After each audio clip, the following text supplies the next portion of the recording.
আই আমি ইমান ৰাতি ধান বানিম আইজনীৰ কেঁচা টোপনি ভাঙিলো নেকি?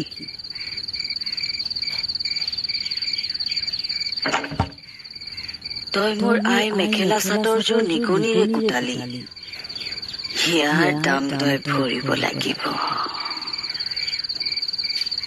বহ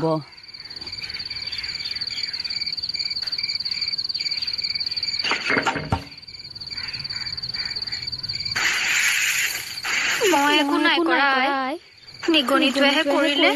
আৰু কথা নকবি, তই ভালকৈ জানিছিলি চপাটোতে নিগনিটো আছিল। তই ভাবিছিলি মাহীয়ে এইবাৰ একা দিব পাৰিম। মোৰ আই মেখেলা চাদৰযোৰ তই নিগনিৰে কুটালি। নাই নহয়